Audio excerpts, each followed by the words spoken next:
आज वैशाख शुक्ला चतुर्दशी है।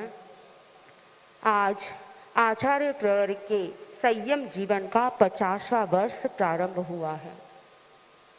इस आचार्य प्रवर के संयम पर्वों की अनुत्तर उज्ज्वलता का अभिनंदन करती हूँ। आगम में मुनि के लिए कहा गया है, जाए सद्धाय निखंतो पर्याय ठान मुत्तमम तमेव अनुपाले जा गुणे आयरिये सम्मये। अर्थात मुनि जिस श्रद्धा और ऊंचे भावों के साथ घर से अभिनिष्क्रमण करे, उन्हीं श्रद्धा भावों से उसका आजीवन पालन करे और आचार्य सम्मत गुणों को अपने जीवन में आत्मसात करे, उनका अनुपालन करे। मुझे ऐसा लगता है परम पूज्य आचार्य प्रवर ने जिस श्रद्धा और ऊंचे भावों के साथ संयम जीवन को स्वीकार किया था, वह श्रद्धा और निष्ठा के भाव उन 50 वर्षों में प्रवर्धमान है, वर्धमान है। आचार्य प्रवर की संयम के प्रति निष्ठा दिनों दिन बढ़ती जा रही है। आचार्य प्रवर के निर्मलतम संयम पर्वों से आपकी आत्मा प्रकाशमान है और उस चेतना से संपूर्ण धर्म संघ देदीप्यमान हो रहा है।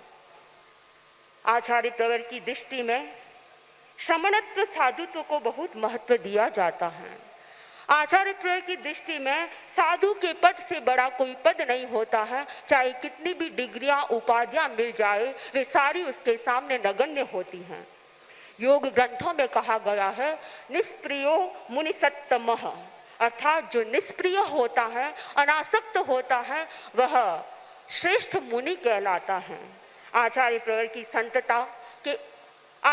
संतता के उच्च शिखर पर विराजमान है और इसीलिए मुख्य मुनि प्रवर ने भी गीत में गाया और आचार्य श्री तुलसी ने कहा कि श्रमण हो तो कैसा हो, मुनि हो तो कैसा हो, मुनि हो तो मुनि मुदित कुमार जैसा हो। वास्तव में आचार्य प्रवर में जो श्रमणत्व साधुत्व के गुण हैं, वो विशिष्टता लिए हुए हैं। आचार्य प्रवर के श्रेष्ठतम श्रमण जीवन के तथ्यों पर चिंतन करें तो बहुत बातें, बहुत अनेक बिंदु सामने आ सकते हैं।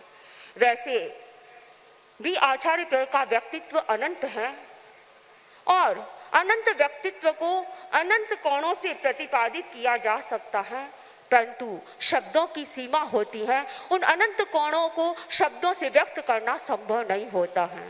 मैं आचार्य प्रवर के विशिष्ट गुण की चर्चा करना चाहूंगी, एक महत्वपूर्ण गुण की चर्चा करना चाहूंगी। व्यवहार जगत में एक बहुत छोटी परंतु बड़ी महत्वपूर्ण बात है कि संत वह होता है जो शांत होता है। आचार्य प्रवर की उपशम चेतना बेजोड़ है। आप उपशम योगी हैं, जिसके क्रोध, मान, माया, लोभ शांत प्रशांत होते हैं, वह उपशम कषाई होता है। और बृहत कल्प में भी कहा गया है, ऊसम सारम सामन्नम, अर्थात सामान्य का सार है उपशम। उपशम साधना आचार्य प्रवर की बेजोड़ है। आचार्य प्रवर उपशम में रमण करते हैं, इसलिए आप महान योगी हैं। परम पूज्य आचार्य श्री महाप्रज्ञ जी ने भी आपके लिए कहा था कि महाश्रमण की उपशम साधना विलक्षण है। और प्रसंग है 10 जून 2006 का। आचार्य श्री महाप्रज्ञ जी के कक्ष में एक डिजिटल घड़ी लगी हुई थी और युवाचार्य श्री महाश्रमण जी के कक्ष में भी एक डिजिटल घड़ी लगी हुई थी। 2 बाल मुनि, 4 बजे का समय मध्याह्न का, 2 बाल मुनि आचार्य श्री महाप्रज्ञ जी के पास आए और बोले, गुरुदेव आपके कक्ष में जो घड़ी है, दोनों ही घड़ियों में समय और तापमान बताया जा रहा था। तो दोनों बाल मुनि बोले कि आचार्य प्रवर आपके कक्ष में जो घड़ी है उसमें 40 डिग्री टेम्परेचर अभी बताया जा रहा है और युवाचार्य के कक्ष में अभी 38 डिग्री टेम्परेचर है और दिन में भी आपके कक्ष में 38 डिग्री टेम्परेचर था और आचार्य श्री के कक्ष में 36 डिग्री टेम्परेचर था।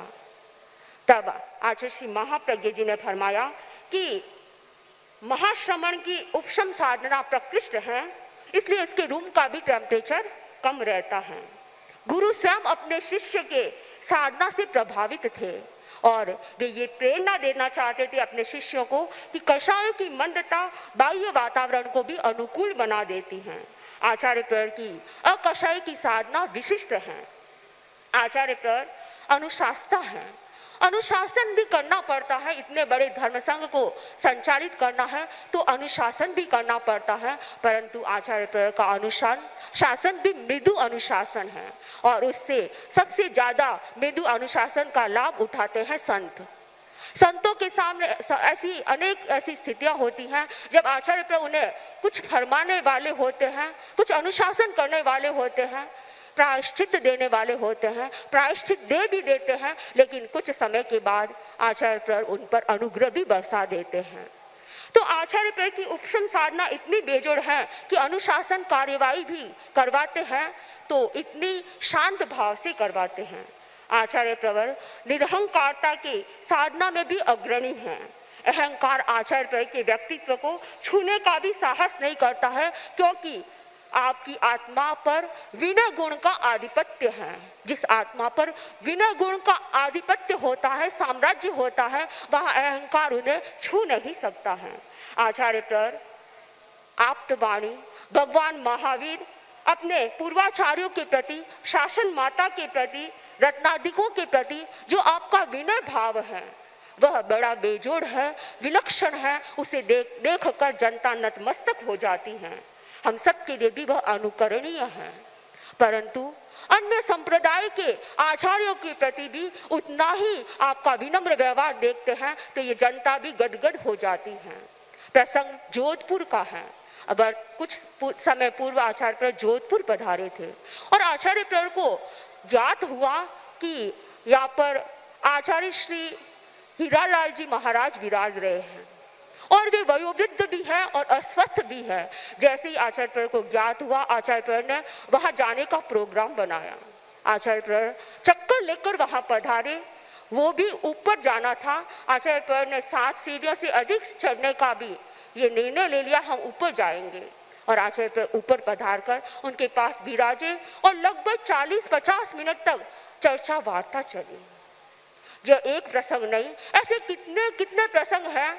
अन्य संप्रदाय के, स्थानकवासी संप्रदाय के, मूर्ति पूजक संप्रदाय के, दिगंबर संप्रदाय के अनेक साधु साध्वियां आचार्य प्रवर के उपपात में पहुंचते हैं और आचार्य प्रवर का जो विनम्र व्यवहार होता है उसे देखकर हम सब नत प्रणत हो जाते हैं, क्योंकि आचार्य प्रवर के भीतर में जो समुचित सम्मान देने की भावना है, चाहे छोटा हो या बड़ा, सबके प्रति इतनी समुचित सम्मान की भावना है, वह आपका विनम्रता को दर्शाती है। विनम्रता के साथ साथ ऋजुता का सह अस्तित्व आचार्य प्रवर के जीवन में है। ऋजुता के प्रसंगों को देखते हैं या सुनते हैं तो लगता है पवित्रता और धर्म को ठहरने के लिए आपका ही आश्रय मिला। प्रसंग 11 अप्रैल 2022 का है। हिसार से आर्यनगर के लिए आचार्य प्रवर प्रस्थान कर रहे थे। उससे पूर्व वहां विराजित 6 साध्वियों के सिंघाड़ों को आचार्य प्रवर ने सेवा कराई। उस दौरान आचार्य प्रवर ने साध्वी श्री यशोधरा जी मास्टर जी से कहा कि एक बार आपने, मैं जब बाल मुनि था तब आप मुझे कभी कभी संस्कृत में प्रश्न पूछा करते थे। एक दिन आपने पूछा कि मेरा मन प्रसन्न है, इसे संस्कृत में बनाओ। आचार्य प्रवर ने फरमाया, मैंने तत्काल उत्तर दे दिया, मम मनः प्रसन्नः अस्ति। तब आपने बताया, साध्वी श्री जी को आचार्य प्रवर फरमा रहे थे कि आपने बताया कि मन तो है वो नपुंसकलिंग है, तो आप प्रसन्नः कैसे कह रहे हैं? ऐसा होगा, मम मनः प्रसन्नम अस्ति। आचार्य प्रवर ने इतनी सहजता से अपनी गलती को सबके सामने बता दिया। इस बात को लेकर साध्वी श्री यशोधरा जी मास्टर जी ने कहा, धन्य आपकी ऋजुता को। हमारी गलती होती है, हम उसे छिपाने का प्रयास करते हैं या सबके सामने बताने का प्रयास नहीं रहता है, लेकिन आप में कितनी सहजता, और आपने तत्काल सबके सामने ये बता दिया कि ऐसा इस तरह से मैंने गलती की थी। तो आचार्य प्रवर की ऋजुता बड़ी विलक्षण है। आपकी अनुत्तर ऋजुता के सामने हम सब नतमस्तक हैं। आचार्य प्रवर का व्यक्तित्व इस अनुत्तर ऋजुता के कारण स्फटिक मणि की तरह पारदर्शी और निर्मल है, शुद्ध है। हम आज के दिन अनुत्तर उपशम अनुत्तर मृदुता, अनुत्तर ऋजुता के धनी और साथ साथ में अनुत्तर संतोष से आपका संयम जीवन जो समृद्ध बना हुआ है उसके प्रति मंगल कामना करते हैं। आज 50वें वर्ष में आप प्रवेश कर रहे हैं। संयम जीवन का 50वां वर्ष अपने आप में बहुत महत्व रखता है। परम पूज्य आचार्य प्रय के प्रति ये मंगल कामना करते हैं कि आपके संयम पर्यव निरंतर उज्ज्वलतम बनते जाए और हमें भी ऐसा आशीर्वाद प्रदान करे कि हम भी उज्ज्वलता की दिशा में आगे बढ़ते रहे और अपने संयम पर्यवों को अधिक निर्मल बनाते हुए अपने लक्ष्य की ओर प्रस्थान करें। आचार्य पर 50वीं दीक्षा कल्याण महोत्सव के अवसर पर यही मंगल कामना करती हूँ कि आप युगों युगों तक राज करो और हम सबकी सराहना वारना करते रहो। आज के दिन मैं आचार्य प्र ने आज के ही दिन एक और कड़ी जोड़ दी, इतिहास में एक और अध्याय जोड़ दिया था। एक वर्ष पूर्व साध्वी प्रमुखा श्री जी मुख्य नियोजिका साध्वी विश्रुत विभा जी को साध्वी प्रमुखा पद पर मनोनीत किया था, तो मैं आज साध्वी प्रमुखा श्री विश्रुत विभा जी के प्रति भी यही मंगल कामना करती हूँ कि आप निरामय रहते हुए हम सबका योगक्षेम करते रहे, हम साध्वी समाज का योगक्षेम करते रहे। इन्हीं भावों के साथ ओम अरहं।